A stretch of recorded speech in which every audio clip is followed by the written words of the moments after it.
Female एक मिमी से होती है जो सपने में अपनी पिछली लाइफ की चीजें देख रही होती है। वो हमें बताती है कि ग्रेजुएशन वाले दिन वो जाकर अपने क्रश को हिम्मत दिखाते हुए अपना लव कन्फेस कर देती है, पर जैसे ही वो उसे लव लेटर देती है तो वो उसे रिजेक्ट कर देता है और उसकी बेइज्जती करते हुए उसके लेटर को रोड पर फेंक देता है। मिमी तो रोने ही लग जाती है और जब वो अपना लेटर वो रोड पे से उठा रही होती है तभी इतने में सामने से एक कार आ जाती है और मिमी डर जाती है कि अब तो वो मरने वाली है, पर तभी इतने में उसका चाइल्डहुड फ्रेंड जून वहां पर आ जाता है और वो जल्दी से उसे दूर करते हुए खुद कार से हिट हो जाता है। मिमी ये देखकर बहुत ही ज्यादा रोने लग जाती है कि जून को कितनी ज्यादा चोट लग गई है और यहाँ वो उसे कह रहा होता है कि तुम रो मत, और वो खुद बेहोश हो जाता है। मिमी डर के मारे जल्दी से जियांग के पास जाती है और उसे कहने लगती है कि मेरा फोन खो गया है, तो क्या तुम प्लीज एम्बुलेंस को कॉल कर दोगे, जिनको बहुत चोट लग गई है। पर वो तो बिल्कुल नहीं सुनता। मिमी अपनी फ्रेंड लिन से भी कहती है तो वो तो इससे कहती है कि देखो तुम्हारे ऊपर से खून की कितनी स्मेल आ रही है, तुम मुझसे दूर रहो बेचारी मिमी के पास।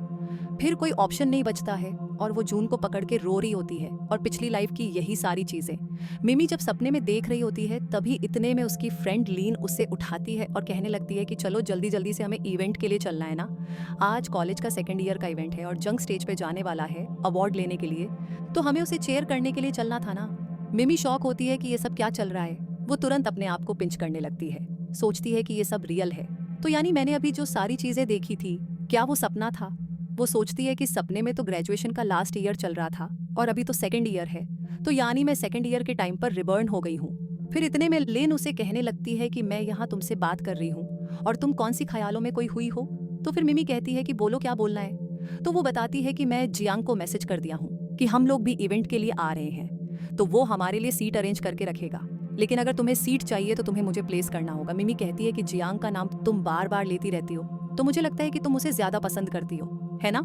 तो एलिन कहती है कि ऐसा क्यों बोल रही हो, मैं तो बस उसकी अच्छी फ्रेंड हूँ। तो मिमी कहती है कि देखो तुम कितनी ज्यादा डर गई, लगता है ये बात बिल्कुल सच है। तो एलिन गुस्सा होकर चली जाती है और मिमी सोचने लगती है कि अगर अभी मैंने अपना पिछली लाइफ का सपना देखी हूँ तो मैं वो सारी चीजें अब रिपीट होने नहीं दूंगी, और मुझे अगर वो सारी चीजें होने से रोकना है तो मुझे पहला नंबर तो जंग से ही दूर रहना होगा।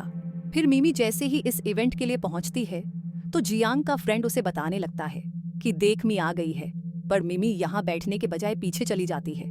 तो फिर उसका फ्रेंड कहता है कि देख वो तो यहाँ पर बैठी ही नहीं, तू तो लगता है लेस अट्रैक्टिव हो चुका है। हम देखते हैं कि मिमी अपनी फ्रेंड शू के पास जाके बैठ जाती है, तो शू बहुत ही खुश होती है और कहती है कि मुझे लगा था कि तू उस जियांग के पास ही भी बैठेगी, लेकिन मुझे अच्छा लगा कि तू यहाँ पर आई है। और दूसरी ओर लिन यहाँ जियांग से मिमी की बुराई कर रही होती है कि बड़ाई कुछ ज्यादा ही भाव खा रही है, देखो ये लड़कियां ना ऐसी होती है, तो जियांग तुम फिक्र मत करो। तो वो कहता है कि क्या तुम लड़की नहीं हो। तो फिर लिन का मुंह बंद हो जाता है। यहाँ मिमी की फ्रेंड शाह उसे पूछने लगती है कि तुमने आते वक्त हैंडसम लड़कों का ग्रुप देखी थी। तो मिमी कहती है कि मैंने तो नोटिस नहीं करी, क्या यहाँ पर कोई हैंडसम लड़के हैं। तो फिर ये सुनकर उसकी फ्रेंड शॉक होती है और कहती है कि इन 2 सालों में पहली बार है कि तुम जान के अलावा किसी हैंडसम लड़के के बारे में पूछ रही हो।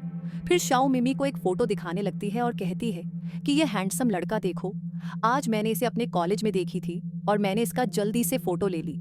मिमी फोटो देखते ही पहचान लेती है कि यह तो उसका चाइल्डहुड फ्रेंड जून है। फिर वह पिछली लाइफ की वही चीजें याद करते हुए बहुत ही इमोशनल हो जाती है और रोने लगती है। और फिर इतने में होस्ट उस स्टेज पर अनाउंस करता है कि अब्रॉड से कोई फेमस स्टूडेंट है जो कि स्टडी करके आया हुआ है और वो लोग उसे अपने कॉलेज में स्पीच देने के लिए बुलाए हुए हैं, जो कि कोई और नहीं जून होता है। तो उसे देखने के बाद मिमी इतनी खुश हो जाती है और रोते हुए सोचती है कि पिछली लाइफ में तो वो उसे तब मिली थी जब उसका एक्सीडेंट हो रहा था, लेकिन इस लाइफ में वो उससे सेकंड ईयर में ही मिलती है। अपने आंसू कंट्रोल नहीं कर पाती है और जल्दी से बाहर चली जाती है। तभी वहां पर जून आ जाता है और उसे रोते हुए देखकर हंस रहा होता है और कहने लगता है कि क्या हुआ, हम इतने अब साल बाद मिल रहे हैं तो तुम मुझे हेलो भी नहीं बोल रही हो, लगता है 2 साल हो गए तो तुम मुझे भूल ही चुकी हो। तो फिर मिमी जल्दी से उसे हेलो बोलती है और उसे जल्दी से हक करके रोने लग जाती है और उसे याद आ रहा होता है कि कैसे उसके पैर में चोट लग गई थी। तो वो पूछती है कि क्या मैं तुम्हारा पैर अच्छे से देख सकती हूँ। तो जून तुरंत ही पीछे होकर उसे अच्छे से गोल गोल घूमकर दिखा रहा होता है कि देखो मैं अच्छा खासा लंबा हो चुका हूँ, मेरे पैर बड़े हो गए, लेकिन मुझे लगता है कि तुम तो अभी भी वही पुरानी बची रही हो, तुम अभी कितनी छोटी सी क्यों हो। मिमी कहती है कि आज रात क्या हम लोग साथ में डिनर करें, लेकिन अगर तुम बिजी रहोगे तो कोई बात नहीं। तो फिर वो कहता है कि मैं बिजी तो हूँ लेकिन तुम्हारे साथ डिनर करने के लिए नहीं हूँ। मिमी कोशिश जाती है और वो सोचती है कि पिछली लाइफ में जो भी सारी चीजें हुई हैं वो वापस से नहीं होने देगी और इस बार सब कुछ ठीक करेगी। दूसरी ओर जियांग का फ्रेंड उसे इस बारे में बताने लगता है कि मिमी उस हैंडसम जून नाम के बंदे से बातें कर रही थी और उसके साथ चली गई है। तो फिर जियांग तो जेलस हो जाता है और यहाँ फिर हम जून को देखते हैं जो कि अपने फ्रेंड हान के पास आया होता है। तो हान पूछता है कि अच्छा तो तू अपने चाइल्डहुड स्वीट हार्ट से मिल रहा था और उसका पूरा निशान अपने कोट पे लगा के घूम रहा है। तो फिर जून तो कहने लगता है कि ये तो खुशी की बात है। फिर वह अपने कोट का फोटो लेकर मिमी को सेंड कर देता है। कैसे जब वो रोकर उसे हक करके पकड़ी हुई थी तो उसका मेकअप पूरा उसके कपड़ों पे लग गया तो मिमी उसे मैसेज कर देती है कि मैं इसे धो दूंगी। और फिर वह जब शौ के साथ यहाँ से निकल ही रही होती है तभी इतने में जल्दी से लिन उसका हाथ पकड़ती है और कहती है कि चलो आज रात साथ में शॉपिंग पे चलते हैं और मैं वहां पर जियांग को भी बुला लूंगी और तुम अच्छे से मौका देकर चांस मारना। तो मिमी उसे क्लियरली कह देती है कि मैं फ्री नहीं हूँ और मेरे पास टाइम भी नहीं है सब फालतू चीजें करने के लिए। ऐसा बोलकर वह तुरंत ही उसका हाथ छोड़ती है और शाओ का हाथ पकड़ के उसे लेकर जाने लगती है। तो शाओ फिर लिन को छुड़ाते हुए उसके साथ चली जाती है। लिन को शौक लगता है कि ये मिमी को क्या हो गया है, कल तक तो ये ऐसी ही नहीं थी, आज इतना अजीब सी बिहेव क्यों कर रही है। बाहर हम देखते हैं कि मिमी जब अपनी फ्रेंड शाओ के साथ जा रही होती है तो शाओ उसे कहने लगती है कि अच्छा हुआ तुम्हें अब लिन का असली चेहरा दिख गया। तुम्हें पता है कि वो तुम्हारे सामने बस अच्छी बनने का नाटक कर रही है और वो कोई तुम्हारी हेल्प नहीं कर रही है जंग को परस्यू करने के लिए, बल्कि वो बस तुम्हारे साथ पैसों की वजह से है।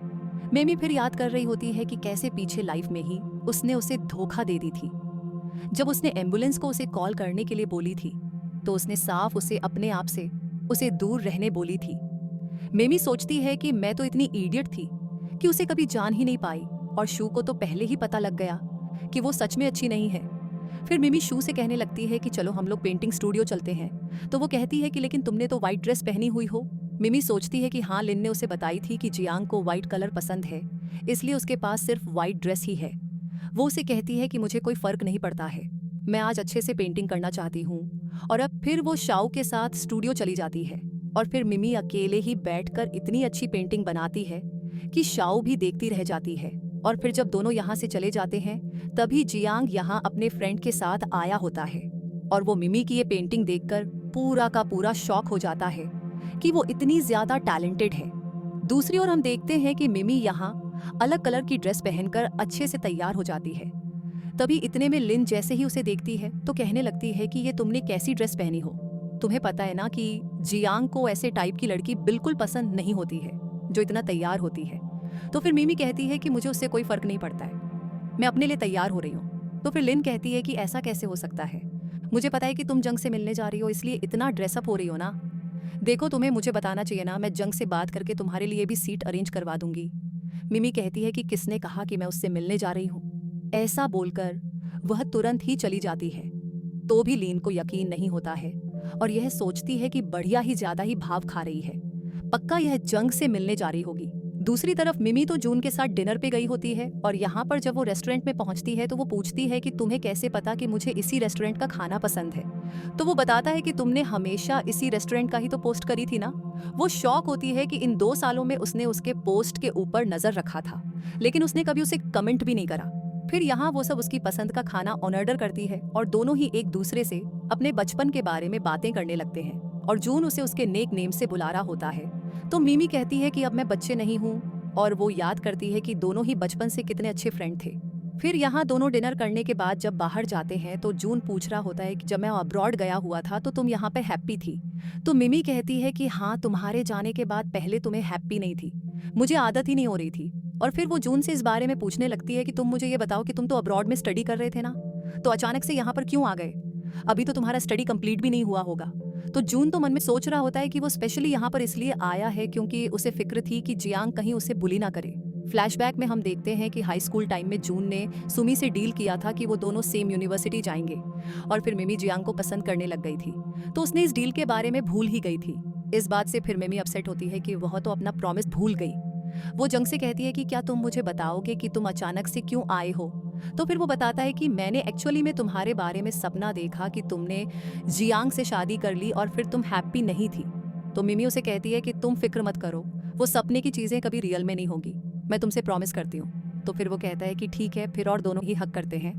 इसके बाद जियांगी मी को हॉस्टल तक छोड़ने जाता है और उसे अपने कोट को बैग में डालकर देता है और कहता है कि थैंक यू इसे धोखे देने के लिए। तो वो कहता है कि इसमें थैंक यू की जरूरत ही नहीं है। फिर वो उसे बाय बोलकर चली जाती है और फिर जियांग उसके जाते ही अपने हाथ में बीड्स देखकर याद कर रहा होता है कि मिमी ने ही उसे एक गिफ्ट में दी थी। फिर नेक्स्ट डे मिमी जैसे ही क्लास में आती है तो सभी लोग उसे देखकर बातें कर रहे होते हैं क्योंकि उन लोगों ने उसका फोटो देखे। मिमी कहती है कि यहाँ पे क्या चल रहा है। तो शाओ बताने लगती है कि कल तुम्हें जून छोड़ने के लिए आया था ना हॉस्टल तक, तो किसी ने सीक्रेटली तुम्हारी फोटो ले लिया और कॉलेज के पोस्ट पे डाल दिया। तो सभी लोग ने वो फोटो देख ली और सभी को लग रहा है कि तुम दोनों डेट कर रहे हो और कॉलेज का हैंडसम हंक को तुमने छीन ली हो, तो इसलिए सारी लड़कियां तुमसे जेलस हो रही होंगी। मिमी कहती है कि अरे ऐसा नहीं है। तो फिर शकन ये पूछने लगती है कि ये जो ब्रेकफास्ट है कहीं इसे भी जून ने तो नहीं दिए। तो मिमी कहती है कि नहीं, तो ये तो मुझे एक आंटी ने गिफ्ट में दी थी। फिर हमें फ्लैशअप में दिखाते हैं कि ये ब्रेकफास्ट असल में जून ने ही उस आंटी को दिया था मिमी तक पहुंचाने के लिए। फिर मिमी फिर से हाई स्कूल टाइम की चीजें याद कर रही होती है कि वो जब जियांग को पसंद करने लग गई थी तो इस बारे में जैसे ही जून को पता लगा था तो उसने उसे समझाया था कि उसे जियांग से दूर रहना चाहिए। पर मिमी ने उसे साफ साफ कह रही थी कि वो जंग को पसंद करने लग गई है और वो अब उससे पीछे नहीं हटेगी। प्रेमी को अपनी गलती का एहसास होता है कि कैसे पिछली लाइफ में जंग ने तो उसे बिल्कुल नहीं अपनाया था और उसके लास्ट वुमेन के टाइम पर जून ही उसकी जान बचाने आया था। फिर वो तुरंत ही जून को मैसेज करती है और उसे कहती है कि तुम कहाँ पर हो, मैं तुम्हें कैंटीन में लंच के लिए लेके चलूंगी। तो वो इसे ओके सेंड करता है। दूसरी तरफ हम देखते हैं कि जियांग और उसका फ्रेंड यहाँ पर लिन से मिल रहे होते हैं और लिन कहने लगती है कि चलो अंदर चलते हैं, शायद मैं भी अपने हॉस्टल रूम में होगी। तो फिर जियांग रूम की तरफ देखता है तो उसे जून का कोट टंगा हुआ नजर आता है। तो वो याद करने लगता है कि स्कूल टाइम पे भी वो ऐसे ही मिमी के साथ ही घूम करता था, तो इसे बहुत जेलसी होती थी। फिर ये यहाँ से अपसेट होकर जा रहा होता है तो इसका फ्रेंड समझ जाता है और कहने लगता है कि लगता है जून वापस आ गया है इसलिए तुझे डर लग रही है। तो जियांग कहता है कि बकवास करना बंद कर। और फिर तभी सामने वो देखता है कि मिमी अपनी फ्रेंड के साथ आ रही है। तो वो जल्दी से जाकर उसका बैग ले लेता है और कहता है कि चलो मैं तुम्हें बाहर तक छोड़ देता हूँ। मी उसे मना करती है कि इसकी जरूरत नहीं है और वो उसे अपना बैग छीन कर चली जाती है। और फिर जैसे ही वो यहाँ रूम में आती है तो लिन उसे देखकर कहने लगती है कि तुम आखिर जियांग के साथ नीचे कैसे थी, वो तुम्हें यहाँ छोड़ने आया था और आखिर तुम ऐसे ड्रेसअप होकर क्यों घूमती हो। मैंने तुम्हें बताई हो ना कि जियांग को ऐसे ड्रेसअप की हुई स्टाइल की लड़कियां बिल्कुल पसंद नहीं है। मिमी उसे कुछ जवाब नहीं दे रही होती है तो लिन चिल्लाने लगती है कि तुम मेरी बात सुन भी रही हो कि नहीं। तो फिर मिमी कहती है कि आखिर तुम बार बार जंग जंग क्यों करती रहती हो, अगर तुम्हें उसकी इतनी ही पड़ी है तो उसकी गर्लफ्रेंड तुम ही बन जाओ ना, मेरे पीछे क्यों पड़ी हो। मुझे तो ऐसा लगता है तुम बनना तो जरूर चाहती हो, बस बन नहीं पा रही हो ना, इसलिए सारे मेरे सामने ड्रामे कर रही हो। तो फिर लिन को गुस्सा आता है और वो यहाँ से चली जाती है। फिर हम देखते हैं कि मिमी को जून का मैसेज आता है और वो पूछता है कि आखिर तुम कब मुझसे मिलने आ रही हो, एक काम करते हैं मैं तुम्हें पिक करने पहुंचता हूँ। मिमी कहती है कि ठीक है अभी आती हूँ। और फिर जैसे ही वो बाहर निकलती है तो जून उसे मिलने पहुंच जाता है और वो उसे ग्लासेस पहनाने लगता है। तभी फिर यहाँ जो भी लड़कियां जा रही होती हैं वो जून को देखकर बातें कर रही होती है कि ये लड़का कितना ज्यादा हैंडसम है। तो मिमी फिर उसे बताने लगती है। फिर दोनों कैंटीन में आकर जब लंच कर रहे होते हैं तो जियांग का फ्रेंड उसे दिखाने लगता है कि देख मी के साथ वो लड़का आया हुआ है। फिर तभी इतने में जून का फ्रेंड भी यहाँ पहुंच जाता है और मिमी की तारीफें करने लगता है कि वो तो कितने ज्यादा ब्यूटीफुल है और वो यहाँ जून के बारे में बताने वाला होता है कि वो इतना पसंद करता है उसे। पर जल्दी से जून उसे पैर मार के रोक देता है और मिमी को बताता है कि ये मेरा रूममेट है और फिर मिमी उसको बताती है कि मैं जून की चाइल्डहुड फ्रेंड हूँ। फिर इतने में जियांग और उसका फ्रेंड भी यहाँ पर आके बैठ जाते हैं और इन लोगों से बातें करने लगते हैं। मिमी कहती है कि तुम यहाँ पे क्यों आए हो, तो वो कहता है कि तुम्हें उड़ने की जरूरत नहीं है, तुम्हारे लिए नहीं आए हो। और वो यहाँ जून से कहने लगता है कि तुम मुझे भूल तो नहीं गए होंगे ना, हम लोग पुराने क्लासमेट रह चुके हैं। जून कहता है कि तुम मेरे लिए इतने इम्पोर्टेंट नहीं हो जो तुम्हें याद रखूंगा। और वे यहाँ से मिमी को उठा के लेके जाने वाला होता है तो जियांग जल्दी से मिमी को रोक लेता है और कहता है कि तुम इसे ऐसे नहीं लेके जा सकती। मिमी उसे कहती है कि तुम बकवास करना बंद करो। तो फिर जियांग उसे याद दिलाने लगता है कि लगता है तुम भूल गई हो कि तुम ही तो मेरे पीछे इतने सालों से पड़ी हुई हो। फिर मिमी को गुस्सा आ जाता है और वह जून से कहती है कि चलो हम लोग यहाँ से बाहर चलते हैं। तो फिर दोनों ही साथ में बाहर चले जाते हैं और मिमी इस बात को याद करके फिर से अपसेट हो जाती है कि कैसे उसने अपने सपने में जो पिछली लाइफ की चीजें देखी थी उसमें जियांग ने उसकी बेइज्जती करते हुए उसे रिजेक्ट किया था, वो रोने लग जाती है। तो ये फिर ये कहता है कि क्या तुम अपसेट हो गई हो, वो उसे समझा रहा होता है कि वो जियांग अच्छा नहीं है, तो इसलिए उसे भूल जाओ। तो फिर मिमी जल्दी से उसे हक करती है और कहती है कि अब मैं उसे भूल जाऊंगी और मैं तुम्हारी बातें सुनूंगी, बस तुम मुझे छोड़कर कहीं मत जाना। मैं प्रॉमिस करती हूँ कि मैं उस जंग से अब दूर रहूंगी। तो जून प्रॉमिस कर लेता है कि ठीक है, मैं यहाँ से कहीं नहीं जाऊंगा और मैं तुम्हारे साथ ही रहूंगा और तुम्हें हमेशा प्रोटेक्ट करूंगा। तो फिर मिमी कहती है कि अगर तुम मेरे साथ रहोगे तो तुम्हें कोई गर्लफ्रेंड कैसे मिलेगी। तो वो कहता है कि उसकी तुम फिक्र मत करो, मैं अभी पैसे कमाने में ही बिजी हूँ। फिर इसके बाद जब मिमी वापस से अपने रूम में आती है तो लिनू उससे पूछने लगती है कि तुम्हारे और जून के बीच में क्या चल रहा है, क्या तुम दोनों सच में एक दूसरे को डेट कर रहे हो। तो मिमी कहती है कि तुम्हारे पास कोई हक नहीं कि तुम मुझसे ये पूछो, मैं तुम्हें कुछ नहीं बताने वाली हूँ। तो फिर लिन कहती है कि हम दोनों तो बहुत ही अच्छे फ्रेंड है ना, तो मुझे बताओ ना। तो मिमी उसे कह देती है कि हम लोग अच्छे फ्रेंड थे लेकिन अब फ्यूचर में नहीं होंगे, ऐसा बोल के वो जा रही होती है। तो फिर लिन कहने लगती है कि मेरे अलावा तुम्हारी कौन हेल्प करेगा जियांग को परस्यू करने में। तो मिमी फिर उसे बताती है कि तुम कोई मेरी हेल्प नहीं करती हो, तुम तो उल्टा मेरी हेल्प करने के नाम पर मेरा यूज कर रही हो और तुम मेरे सामने कुछ और हो और पीठ पीछे कुछ और हो। रोलिन कहती है कि तुम मेरी बेइज्जती कर रही हो, मैं अभी जियांग को कॉल करके इस बारे में बता दूंगी। तो मिमी कहती है कि करो ना फिर, और वो उसका फोन लेकर खुद ही जियांग को कॉल लगा देती है और बताती है कि मैं मिमी बात कर रही हूँ, देखो अपनी इस लिन को यहाँ से लेकर जाओ, ये अब यहाँ पे नहीं रहेगी। तो फिर लिन कहने लगती है कि आखिर मैं यहाँ से क्यों जाऊँ। तो मिमी कहती है कि ये तुम्हारा रूम वैसे भी नहीं है, तो जो रूम तुम्हें दिया गया है उसमें जाओ। डोलिन गुस्से में कुछ क्लास की चीजें गिरा देती है जिसकी वजह से मिमी को चोट लग जाता है और वह तो कहे जा रही होती है कि मैं तो यहाँ से नहीं जाने वाली हूँ, तुम्हें जाना है तो तुम जाओ। फिर इन लोग की झगड़े की आवाज बाकी और भी स्टूडेंट्स को चली जाती है और शाओ तभी दरवाजा खोलकर पूछने लगती है कि यहाँ पर क्या चल रहा है। तो लिन जल्दी से बेचारी बनने का नाटक करते हुए सारी लड़कियों को बताने लग जाती है कि तुम ही लोग देख लो ना मिमी मेरे साथ कितना खराब कर रही है, मैं इतने सालों से इसकी अच्छी फ्रेंड बन के घूम रही हूँ और यह अब मेरी बेइज्जती करके मुझे यहाँ से निकाल रही है। तभी से जैसे ही मिमी के पैर में चोट देखती है तो उसकी फिक्र करने लगती है कि ये तुम्हें क्या हो गया। तो अलीन कहती है कि ये इसकी खुद की गलती की वजह से हुआ है, वैसे भी ये डेर भी करती है। तो मिमी कहती है कि अच्छा तुमने मेरे दिए हुए गिफ्ट से मुझे चोट पहुंचाई हो, अगर तुम्हें मेरे गिफ्ट से इतनी तकलीफ है तो मेरे सारे गिफ्ट मुझे वापस कर दो। तो लिन सारी चीजें देने से बहाने कर रही होती है। तो फिर मिमी उसे कह देती है कि तुम्हारे पास दो ही ऑप्शन है, या तो तुम मेरी सारी चीजें वापस करो या तो निकलो यहाँ से और अपने रूम में जाओ। तो फिर उसे मारना ही पड़ता है। दूसरी तरफ जूनियर कॉलेज के पोस्ट पे मिमी की ये चोट वाली फोटो देख लेता है और तुरंत ही उसे लेने के लिए हॉस्टल के बाहर उसे पिक करने पहुंच जाता है और फिर उसे तुरंत ही अपनी कार में बैठा के हॉस्पिटल लेके जाने के लिए निकलता है। तभी उन दोनों को साथ जाता हुआ देखकर शाओ तो बहुत ही खुश होती है। फिर हॉस्पिटल में जब डॉक्टर मिमी का ट्रीटमेंट कर रहा होता है तो वो फिर से रो रही होती है। तो फिर डॉक्टर समझाने लगता है कि रो मत, नहीं तो तुम्हारे बॉयफ्रेंड को भी बुरा लगेगा। फिर जब डॉक्टर यहाँ से चला जाता है तो मिमी सोच रही होती है कि जब भी वो कोई प्रॉब्लम में पड़ती है तो जून हमेशा उसकी हेल्प करने आ जाता है। फिर वो उसे समझाने लगता है कि तुम्हें रोने की जरूरत ही नहीं है, उस लड़की लिन के लिए यह आंसू कोई लायक ही नहीं है।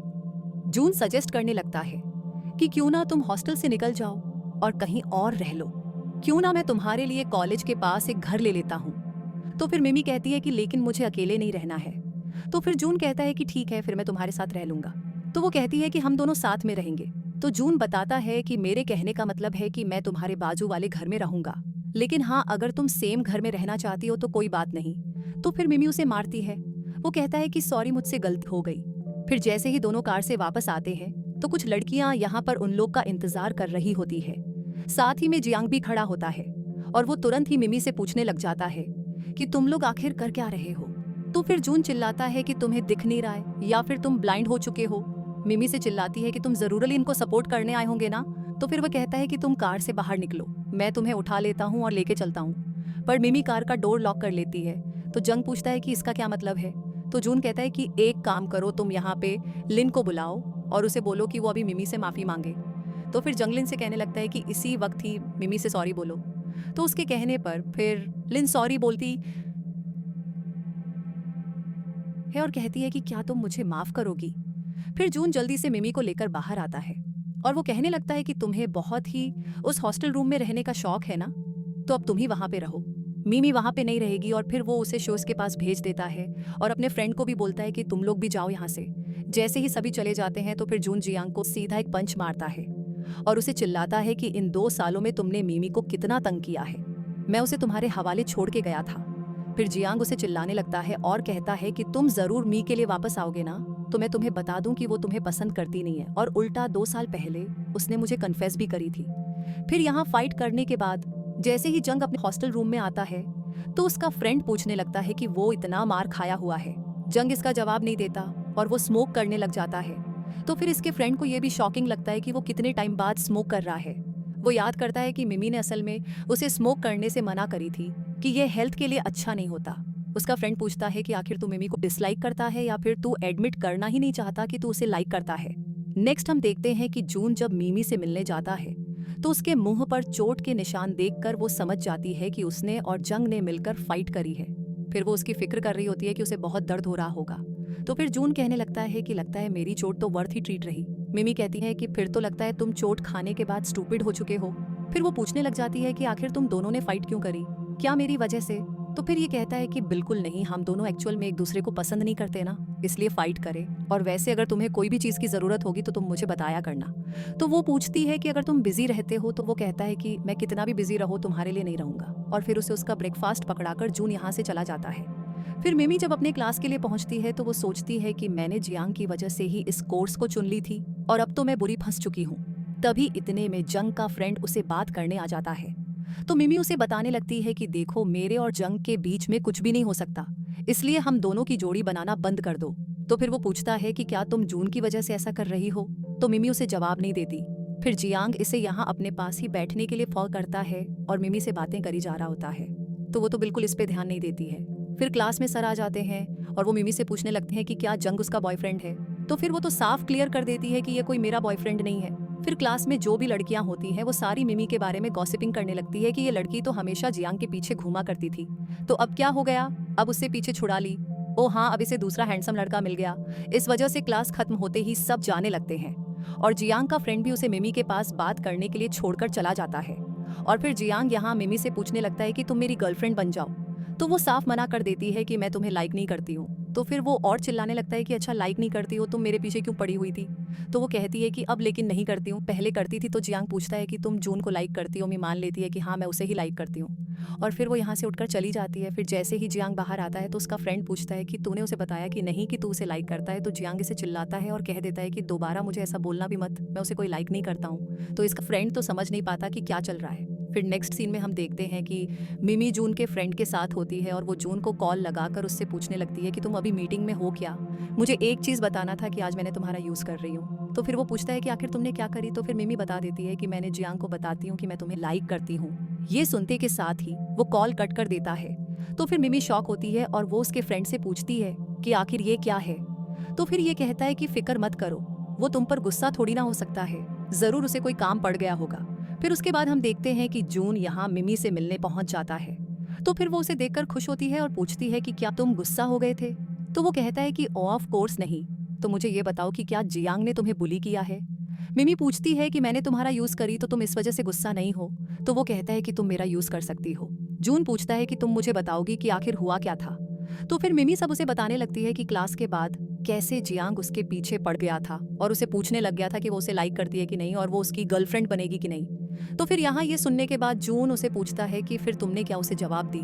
तो मिमी कहती है कि मैंने उसे क्लियरली बोल दी कि मैं उसे पसंद नहीं करती हूँ, तो गर्लफ्रेंड बनना तो दूर की बात है और मैंने उसे बता दी कि मैं तो तुम्हें पसंद करती हूँ। फिर रात में हम देखते हैं कि जून मिमी के बारे में सोचकर सो नहीं पा रहा होता है और सोचता है कि उसने बस मेरा यूज करने के लिए ऐसा बोली है कि वो मुझे लाइक करती है, ऐसा हो ही नहीं सकता। फिर हम नेक्स्ट डे देखते हैं कि मिमी यहाँ जून का इंतजार कर रही होती है।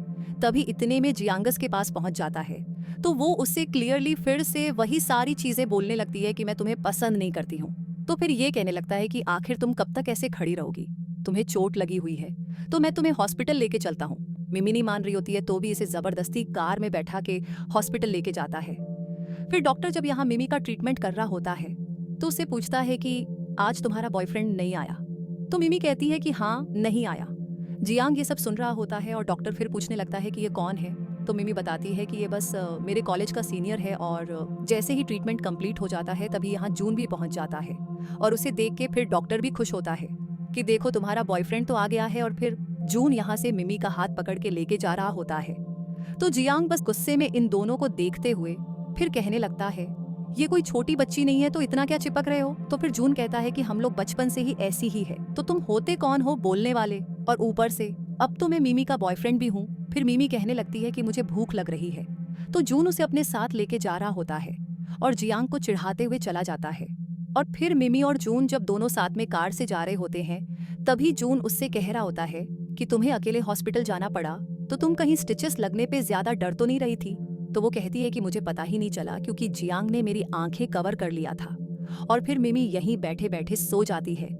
तभी जून देखता है कि उसके फोन पर जियांग का मैसेज आया हुआ है। जंग मैसेज में कह रहा होता है कि मैं जानता हूँ कि तुम मुझे ही लाइक करती हो, बस तुम मुझे गुस्सा दिलाने के लिए उस जून के साथ जान के गई हो, मैं जानता हूँ। तो ये सब ये पढ़ लेता है और अपसेट होता है। फिर नेक्स्ट मॉर्निंग मिमी की जब नींद खुलती है तो वो शॉक होती है कि ये मैं कहाँ पर हूँ। तभी जून रूम में आ जाता है और उसे बताने लगता है कि तुम्हें रूम कैसा लगा, ये घर मैंने तुम्हारे लिए खरीदा हूँ। तो फिर वो कहती है कि तुमने इतनी जल्दी खरीद के डेकोरेशन भी कर दी है। जम कहता है कि देखो तुम्हारा घर तो अब रेडी हो गया रहने के लिए, लेकिन मेरे घर पे कुछ काम चल रहा है, तो क्या तुम थोड़े दिन के लिए मुझे यहाँ पे रहने दोगी? मेमी शॉक होती है कि अब हम दोनों को साथ रहना पड़ेगा, तो फिर मैं आखिर इतना नर्वस क्यों फील कर रही हूँ? फिर वो कहता है कि अगर तुम मुझे यहाँ नहीं रहने दोगी तो मुझे सड़क पे जाकर सोना पड़ेगा, तो प्लीज मुझे रख लो। तो फिर वो मान जाती है और जून कहता है कि चलो ब्रेकफास्ट रेडी है तो पहले ब्रेकफास्ट कर लो। दूसरी तरफ हम जियांग को देखते हैं जो कि अपने फ्रेंड से इस बारे में पूछ रहा होता है कि तुझे क्या लगता है कि मिमी क्या सच में उस जून को पसंद करती होगी या फिर वो बस ये सब नाटक कर रही है? तो फिर उसका फ्रेंड कहता है कि तू तो उसे लाइक नहीं करता ना, तो आखिर तुझे क्या है?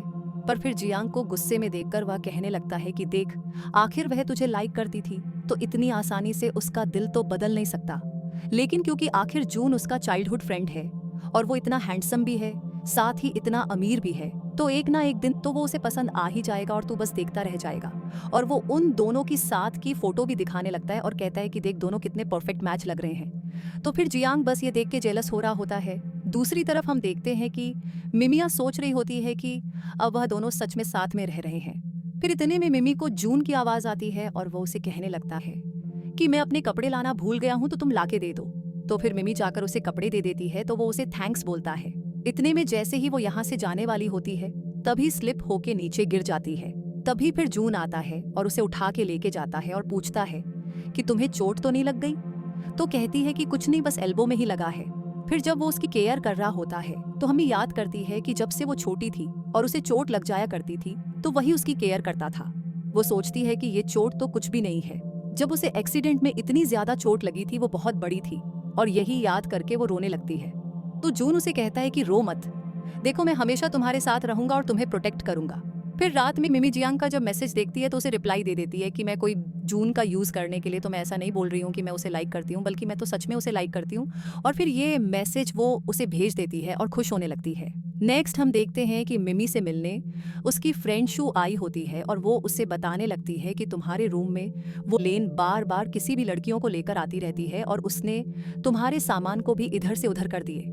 तो फिर मिमी अपने हॉस्टल रूम में देखने के लिए आती है और उसे पता लगता है कि यहाँ पर उसके सारे सामान को लिन ने निकाली हुई है और उसके फ्रेंड और वह उसके सामान भी यूज कर रहे होते हैं। शन लोगों को चिल्लाने लगती है तो लिन और उसके फ्रेंड कहते हैं कि तुम्हारा सामान नहीं है तो तुम्हें क्यों इतनी प्रॉब्लम हो रही है? मिमी को अच्छा नहीं लगता है और वो लिन से कहती है कि तुम्हें ये नहीं करना चाहिए था, और वो तुरंत ही फिर पुलिस को कॉल करने बोलती है। तो लिन जल्दी से फौरन ले लेती है और कहती है कि इतनी सी बात पे तुम इतना ज्यादा क्यों चल रही हो? उसकी फ्रेंड कहती है कि सच में लगता है हमने बस तुम्हारे बारे में झूठी तारीफें सुनी थी, तुम तो जितनी अमीर हो उतनी ज्यादा कंजूस हो, आखिर क्या हो गया अगर इसने तुम्हारा सामान यूज कर लिया तो मिमी तुरंत ही अपना फोन वापस लेती है और कहती है कि ये अब मेरी कोई फ्रेंड नहीं है और तुम तो उल्टा और स्ट्रेंजर हो, तो तुम होती कौन हो मुझे ये सब बोलने वाली?